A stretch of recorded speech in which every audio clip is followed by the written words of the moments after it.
पालक बंधू भगिनी आणि विद्यार्थी बालमित्रांनो, आज साने गुरुजी कथामालेमध्ये आपणा सर्वांचं हार्दिक स्वागत करते। आज रात्र 20वी सात्विक प्रेमाची भूक भाग दुसरा। काल आपण पहिल्या भागात पाहिलं, वडील रागे भरल्यामुळे श्याम वडील शेतातून येण्या अगोदरच आईला म्हणत होता की मी निघून जातो, मी इथं राहत नाही। मग आई त्याला म्हणते, श्याम तू असे करणे योग्य नाही। अरे वडील आहेत, बोलले असतील, बाहेर त्यांचा कुणीतरी अपमान केला असेल, त्यामुळे ते तुला बोलले असतील। आपली परिस्थिती सध्या वाईट आहे, लोक बोलतात, हे का तुला कळत नाही? वडिलांनी तुम्हाला लहानाचं मोठं केलं, तुमच्यासाठी कष्टा खाल्ल्या, तुम्हाला शिकवण्यासाठी कर्ज काढलं, स्वतः फाटकं धोतर नेसलं, तुम्हाला नवीन घालायला दिलं। श्याम बोलले असतील, नकोस राग मानून घेऊ, त्यांचे का तुमच्यावर प्रेम नाही? आई म्हणाली, आणि ते डोके बघ किती वाढलं आहे, जुन्या माणसांना हे आवडत नाही, म्हणूनही तुला ते बोलले असतील। आई वडिलांना वाटते की तू डोकं वाढवू नये, धर्मासाठी तरी तू आईबापांचा मान राखायला हवास।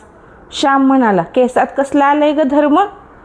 आई म्हणाली, अरे प्रत्येक गोष्टीत धर्म असतो, कसे खावे, कसे प्यावे, कसे वागावे, या सर्वात धर्म असतो।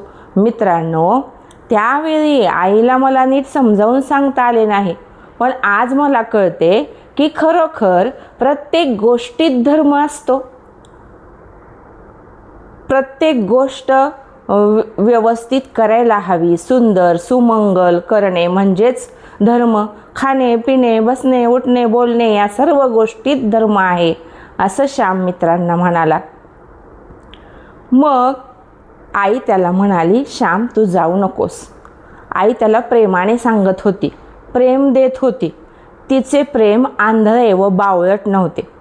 असे सांगून आई निघून गेली आणि आई तिच्या कामाला लागली। मी आणि माझा छोटा भाऊ थोडा वेळ झोपलो आणि नंतर उठून गोविंदा नाव्याकडे गेलो, त्याला बोलवून आणलं आणि मग गोविंदा न्हाव्याला आम्ही पडपणी देत असू। पडपणी म्हणजे वर्षाचं धान्य ठरलेलं असायचं, त्याला एवढं धान्य द्यायचं आणि मग त्याने काय करायचं, वर्षभर घरी यायचं आणि हजामती करायच्या, दाड्या करायच्या, हे ठरलेलं असं, त्याला पडपणी असं म्हणतात। मग गोविंदा न्हावी आला आणि मला हजामतीला बसवलं। मला म्हणाला, काय रे श्याम किती डोकं वाढले? तो म्हणाला, अरे गोविंदा तुझा हात हलका आहे, त्या कॅम्पात खूप रडवतात म्हणून मी तिथं नाही केली हजामत। मग गोविंदाला बरं वाटलं, माझी हजामत झाली, आम्ही आंघोळा केल्या, गोविंदा निघून गेला। तेवढ्यात वडील बाहेरून आले। वडील म्हणाले, तेवसे आणले। तेवसे म्हणजे काय तर जुनी जाड लांबट काकडी, कोकणामध्ये ह्या काकड्या वर टांगून ठेवत 4-4 महिने त्या चालत असत, खाता येत असत। मग परत वडील आईला म्हणाले, तेवसे आणले ग, पातळ कर श्यामला, त्याला आवडतात ना, त्याच्याचबरोबर मी हळदीची पानं पण घेऊन आलोय। आणि वडील आम्हाला म्हणाले, आंघोळ्या झाल्या काय रे तुमच्या? मला पण पाणी तापव। श्याम मी तुझ्यासाठी तू चांगला अभ्यास करावा, चांगला व्हावास म्हणून देवळामध्ये जाऊन आवर्तने करत असतो, दर 15 दिवसांनी गणपतीला एकादशिनी करत असतो। ते ऐकून मला लाजल्यासारखे वाटले, वाईटही वाटले। काल मी त्यांच्या रागवण्यानं निघून जाणार होतो, ते वडील आपल्यावर किती प्रेम करतात हे मला दिसले आणि मग मला वाईट वाटलं। मला वाटलं की आपण नाही गेलो ते बरं झालं, आईने आपल्याला थांबवलं ते चांगलंच झालं। मी जर गेलो असतो तर वडिलांना वाटलं असतं, बघा मुलांची किती पितृभक्ती आहे, मुलांचं किती वडिलांवर प्रेम आहे, आपले 2 शब्दसुद्धा मुलं सहन करू शकत नाहीत, असं त्यांचं हृदय कळवळून गेलं असतं। आपण आईनं केलं ते चांगलंच केलं असं श्यामला वाटलं। मग मी वडिलांसाठी पाणी तापवायला घेतलं आणि आई तिच्या कामासाठी निघून गेली। मी पाणी तापवलं, वडील आंघोळीसाठी गेले। मग मी घरात वडिलांनी सकाळी शेताहून येताना फुले आणली होती, ती फुले मी वेगवेगळी करून ताटात भरून ठेवली, पूजेची तयारी केली। जास्वंदीची फुले वेगळी केली, गोकर्णीची वेगळी केली, तेरड्याची वेगळी केली, अशी विविध प्रकारची फुले त्यांनी आणली होती. ती मी सगळी सुट्टी सुट्टी वेगळी करून ठेवली. त्याच्यामध्ये दुर्वा, तुळशी, अक्षदा, दूध, भस्म हे सगळं मांडून ठेवलं, निरांजनं ठेवली, पाणी ठेवलं आणि मग आईकडे तिच्या मदतीला गेलो. आईने पातळी करायला घेतलं होतं. मग मी काकडी चिरली, काकडी खिसली. आईने त्याच्यामध्ये तांदळाचं पीठ घातलं, गूळ घातला. पातोळे म्हणजे काकडी खिसून त्यात तांदळाचे पीठ, गूळ घालून मग ते हळदीच्या पानावर, अर्ध्या पानावर पातळ पसरवायचं, अर्धं पान त्याच्यावर झाकायचं आणि ते उकडायला ठेवायचं. उकडलं की मग ते पातळ बाजूला निघतं, पान बाजूला होतं आणि मग ते तुपावर खायचं. पण कोकणात तुपाची वाणवा असते. मग काय करायचं? वडील देवळात गेले होते तोपर्यंत मी एक नारळ फोडला, तो खोवला आणि खोवल्यानंतर त्यात थोडे कडक पाणी ओतले आणि त्याला मीठ चोळले आणि मग ते असं चोळून चांगलं पिळून घेतलं. त्या नारळाच्या रसाला अंगरस असं म्हणतात. खायला खूप खमंग लागतो. त्या अंगरसाबरोबर पातोळे, मोदक कोकणामध्ये खाण्याची पद्धत आहे. आम्ही सगळेजण जेवायला बसलो, आनंदाने जेवत होतो आणि मग वडील म्हणाले, ए वाडगं श्यामला अजून एक पातोळे, बाबांच्या नावाने घे म्हणावं एक. आणि मग आईने मला पातोळे वाढले. सगळेजण पोटभर जेवलो. आमचं जेवण झालं आणि मग आई जेवायला बसली. मी आईशी गप्पा मारत होतो. आईशी बोलत असताना माझा छोटा भाऊ सदानंद आला आणि म्हणाला, जाऊ का ग आई? मग श्याम म्हणाला, कुठं रे बाबुल्या? आम्ही त्याला बाबुल्या म्हणायचो. बाबुल्या म्हणाला, आईला माहिती आहे मला कुठं जायचे, जाऊ का ग आई? आई म्हणाली, जा हो, पण तिथे जाऊन मोठमोठ्यांदा श्लोक वगैरे म्हणत बसू नकोस. सदानंद हसला आणि गेला. मग श्याम आईला म्हणाला, काय ग, हा झोपाळ्यावर बसायला गेला का करांकडे? आई म्हणाली, नाही रे, त्याला परसागडला जायचं असतं आणि तो कुठंही जाताना माझी परवानगी घेत नाही, पण परसाकडला जाताना मला विचारल्याशिवाय जातच नाही.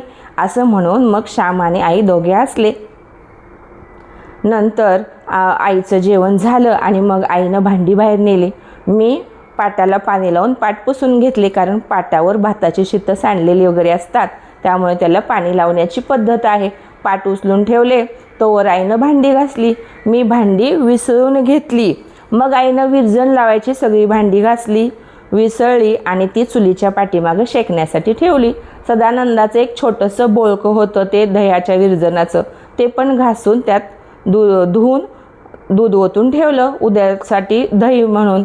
आणि मग सगळी कामं आटोपली. तोवर आम्ही वडिलांजवळ बाहेर ओट्यावर खेळत होतो. माझं धोतर फाटलं होतं. आईने त्या धोतराला ठिगळ लावून दिलं आणि रात्री आता कुणालाही भूक नव्हती. मग आईने काय केलं, ताकाला फोडणी दिली आणि त्याची ताकतोई केली. फोडणीच्या ताकाला ताकतोई म्हणतात. मग ती ताकतोई आम्ही सर्वजण प्यालो आणि शांतपणे झोपलो. पहाटे मी उठलो, कारण मला जायचे होते. मग पहाटे उठून आंघोळ केली. आईने भात लावला. आईने मला भाताबरोबर मेथकूट आणि उडदाचा पापड दिला. मी खाऊन घेतला. मग मी आईच्या जाताना निघताना पाया पडलो. आई मला म्हणाली, पुन्हा संक्रांतीला ये हो, आणि पाय दुखत असतील तर पैसे देऊन गाडीत बसून ये, चालत येऊ नकोस. नंतर मी वडिलांच्या पाया पडलो. वडील म्हणाले, श्याम, मी काल बोललो, रागावू नकोस हो, चांगला अभ्यास कर, मोठा हो.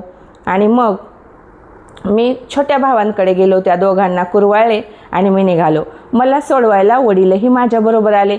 मारवाड्यापर्यंत वडिलांनी मला सोडवलं. परत त्यांना तिथून जावेसे वाटेना. ते परत वेशीपर्यंत एक भोळ्याचं मोठं झाड आहे, तिथंपर्यंत ते माझ्याबरोबर आले आणि मग तिथून ते परत घरी आले. मग मी एकटाच निघालो. जात असताना माझ्या लक्षात असं आलं की दापोलीवरून येताना प्रेमासाठी माझ्या डोळ्यातून अश्रू येत होते. आता मी पालघरहून दापोलीला जाताना प्रेम मिळालंय म्हणून माझ्या डोळ्यातून अश्रू येत आहेत. सुखाचे आणि दुःखाचे दोन्हीही अश्रू माझ्या डोळ्यातून गळत होते. शेजारून वाटसरू चालला होता. त्यानं माझ्याकडं पाहिलं आणि तो मला म्हणाला, काय रे मुला, का रडतोयस? तुला आईबाप नाहीत का? श्याम म्हणाला, नाही नाही, मला आईबाप आहेत की, मग का रडतोयस? त्यांनी तुला घरातून हाकलून दिलंय का? तो म्हणाला, नाही, ते माझ्यावर खूप प्रेम करतात. मग तो म्हणाला की त्या प्रेमातून कसं उतराई व्हावं हे मला समजत नाही, त्यामुळे माझ्या डोळ्यातून अश्रू येतात. त्या माणसाने कुतूहलाने माझ्याकडे पाहिले आणि तो निघून गेला आणि मी सुद्धा झपाझप पावले टाकत दापोलीच्या रस्त्याने निघालो. व्हिडिओ कसा वाटला ते मला कमेंट्स म्हणून सांगा. व्हिडिओ आवडल्यास लाईक, शेअर, सबस्क्राईब करा. व्हिडिओ पूर्ण पहा. धन्यवाद.